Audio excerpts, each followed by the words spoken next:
it's easy to slip into blaming ourselves. We replay every moment, thinking we were too much, not enough, or somehow broken.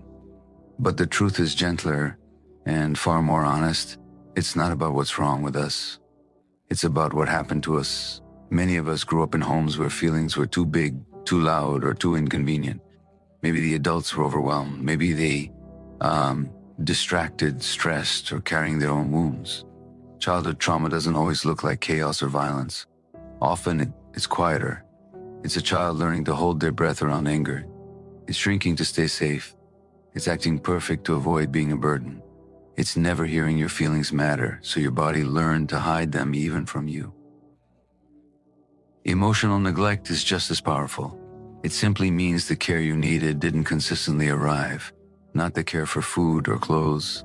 Those might have been there. I'm talking about the care for your inner world, the soft glance that says, "I see you," the patient listening that tells you your tears make sense, the steady presence that helps a child feel real, worthy, and welcomed. Without those signals, we learn to survive by turning inward, shutting down pieces of ourselves, or working overtime to earn scraps of affection. And here's the important part. These survival strategies were intelligent.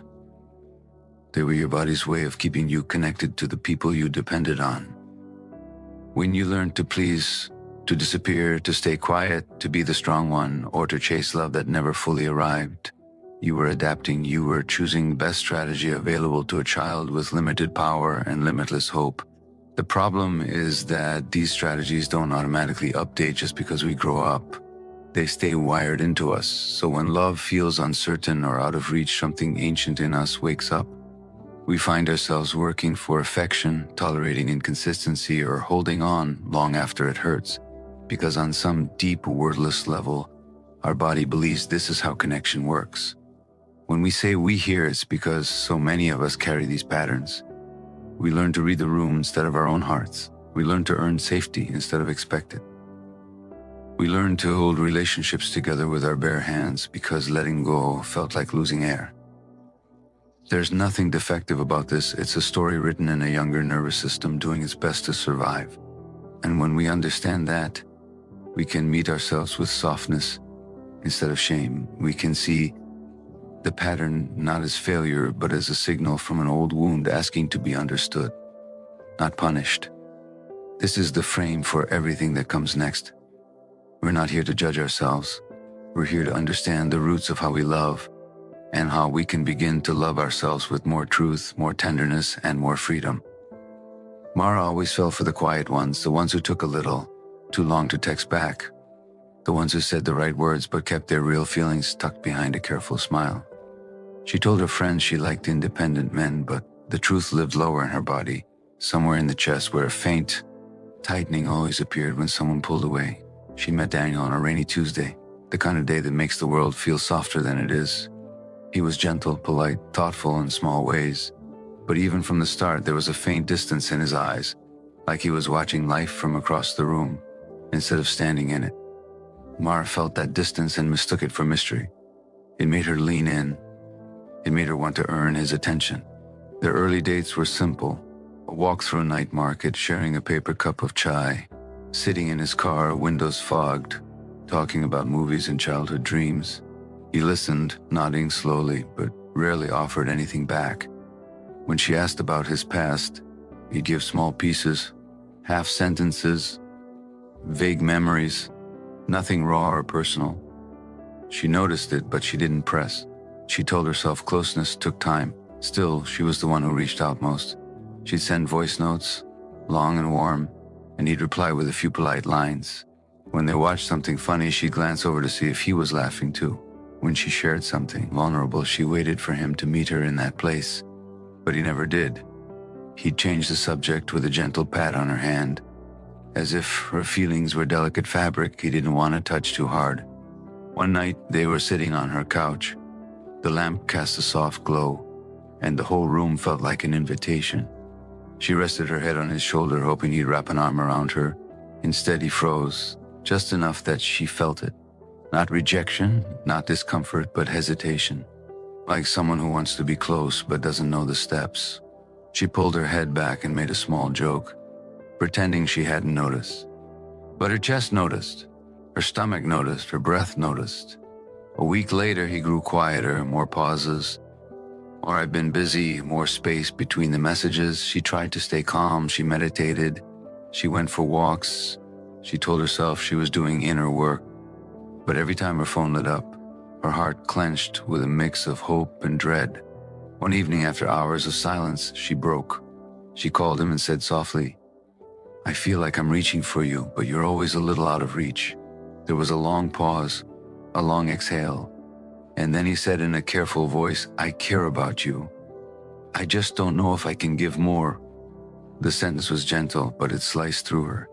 Not because it was new, but because she had heard it her entire life in different forms.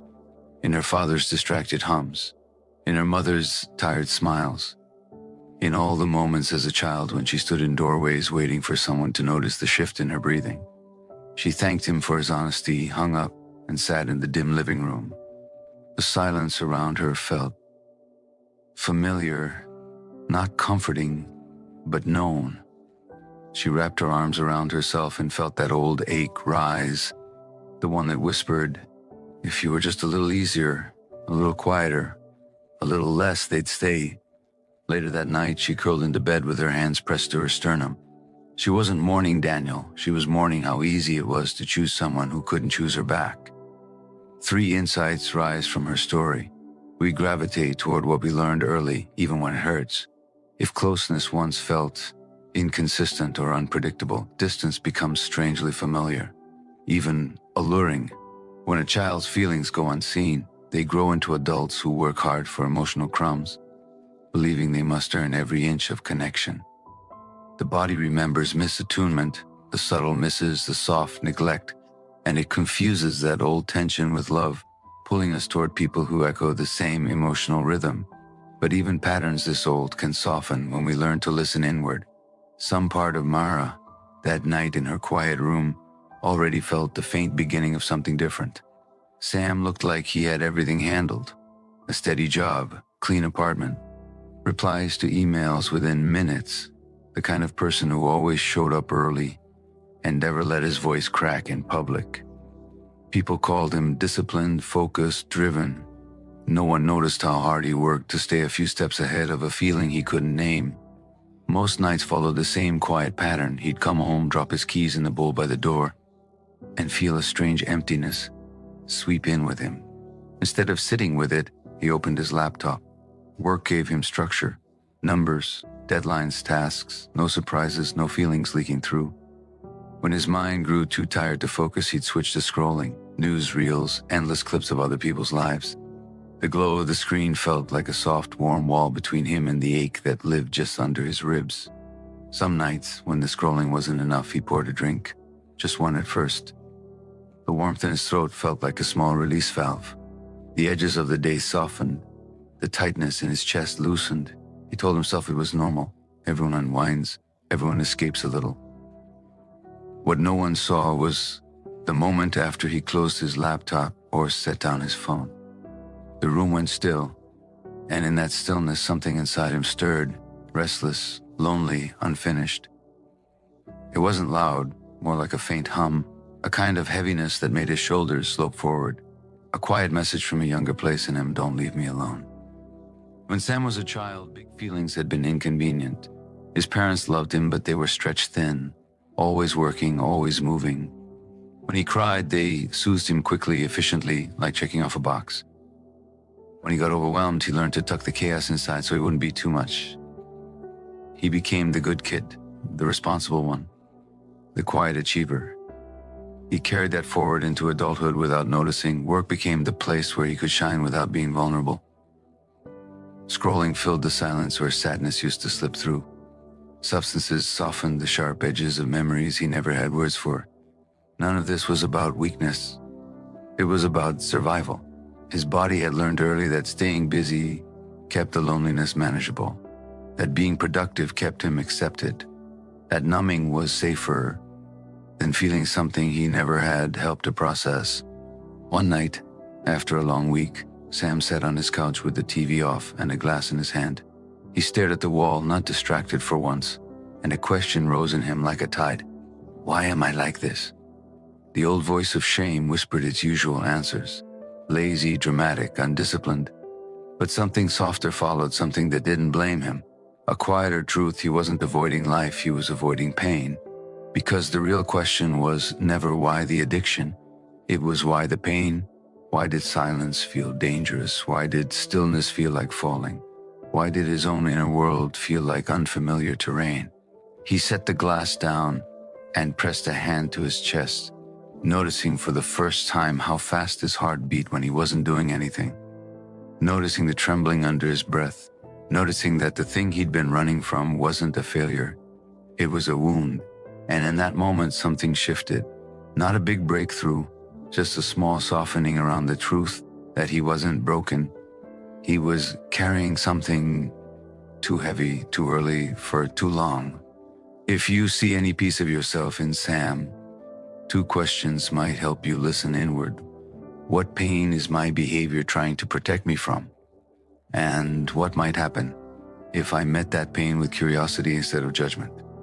Implicit memory is the kind of memory that never needed words to form. It's stored in sensations, reflexes, and patterns that live beneath thought. The body remembers what the mind had to forget. It holds the echoes of moments when we were overwhelmed, ignored, or left alone with feelings too big for us to handle. Not because we're fragile, but because, as children, our bodies were the first protectors we ever had. Imagine your inner world like a smoke alarm wired into the walls of a house built long ago. The alarm's job is simple: detect danger and keep you safe. If you grew up around unpredictable emotions, sudden tension, or adults who couldn't attune to your needs, the wiring learned to react quickly. Maybe too quickly, so now as an adult, even a small puff of emotional smoke, a tone of voice, a delayed text, a disappointed glance sets off the alarm. Not because you're dramatic, but because your body is loyal. It remembers the old fires even when your mind has moved on. What's hopeful is this: nothing about this alarm is a character flaw. It's evidence of how fiercely you learn to survive. And wiring can change. Not all at once, not by force, but gently, through awareness, safety, and repeated moments of calm connection. Here's a simple example. Imagine you're talking with someone you care about. The conversation is fine, but then their expression shifts. Just slightly, your stomach drops, your shoulders tighten. Suddenly you're apologizing, shrinking, explaining yourself more than the moment requires. Later you wonder, why did I react like that? But when you see it through the lens of implicit memory, it makes perfect sense. As a child, maybe a small change in someone's face meant danger. Anger coming, affection withdrawing, tension rising. Your body learned to scan for micro-signals long before you had words for what you were feeling. So now the smoke alarm goes off to protect you, even when there's no fire. Understanding this doesn't magically turn off the alarm, but it does change the story from "what's wrong with me" to "oh, this makes sense." And that shift creates a little more room inside you. Room for breath, room for choice, room for the possibility that your body, with time and gentleness, can learn a different rhythm. The first steps in healing don't need to be dramatic. They just need to be gentle enough that your body doesn't brace against them. Think of these steps as small openings, places where light can get in without overwhelming you. An awareness journal is one of the easiest places to begin. Not a diary of your whole day, just a simple record of what you felt, when it happened, and with whom. 3 short lines. This builds familiarity with your inner landscape. It helps you see patterns you couldn't name before, and patterns are the doorway to choice.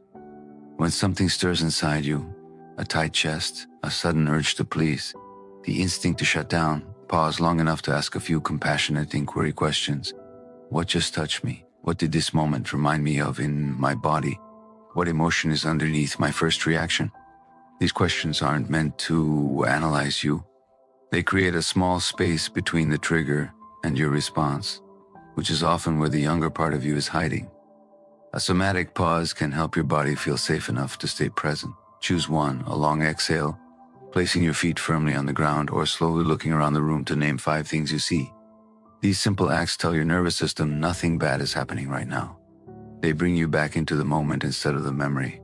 Pick one small boundary to practice this week, something that feels manageable, saying "I need a minute," or "I can't talk right now," or "let's come back to this later." A boundary isn't a wall, it's a gentle reminder to yourself that your needs matter too. Even practicing one boundary builds a little more strength in the places that once collapsed. And choose one safe connection to lean into this week. A friend you trust, a support group, or a therapist. Not for problem solving, just for presence. Safe connection rewires us slowly. When someone meets us with warmth, steadiness, or curiosity, our body learns a new template for closeness. Each of these steps helps because healing isn't about forcing change. It's about creating conditions where change can naturally unfold. If you ever feel overwhelmed, it can be supportive to reach out to a trained professional who can help you navigate these experiences in a safe and grounded way. When we look back at Mara reaching for someone who couldn't choose her, and Sam staying busy enough to outrun the ache in his chest, we see two different stories shaped by the same quiet truth: the body remembers. Each of them was doing the smartest thing they knew to stay connected, to stay steady, to stay alive in their own history. And now, with the tools we've been gathering, awareness journaling, gentle inquiry, small somatic pauses, one boundary at a time, one safe connection at a time, they're beginning to create a new rhythm. Picture a set of roots underground, cracked from years of dryness. They look damaged, but something tender is happening beneath the surface. A thin line of light starts to rise through those cracks, slow, almost shy, but steady. It doesn't burst through. It grows upward because the soil around it finally feels safe enough to open. That's how change works here. Slow, honest, with safety leading the way. And every tiny win, a moment of noticing, one breath before reacting, one softer choice, counts more than you think. As we come to the end, I want you to feel something settle, a little more space in your chest, a little more kindness toward the parts of you that have been working so hard for so long. You're not starting from scratch. You're starting from wisdom your body has carried for years, even if that wisdom showed up in the form of pain or patterns you didn't understand. What matters now is that you're seeing it with softer eyes. This week, try one simple experiment. Choose a single moment each day to pause, just 10 seconds, and place a hand on your chest or your belly. Feel the rise, the fall, the quiet movement beneath your palm. Let that be your signal that you're here, you're safe enough. And you don't have to rush past yourself anymore. You don't need perfect transformation. You just need one honest moment of presence at a time. And if you forget, you can begin again in the very next breath.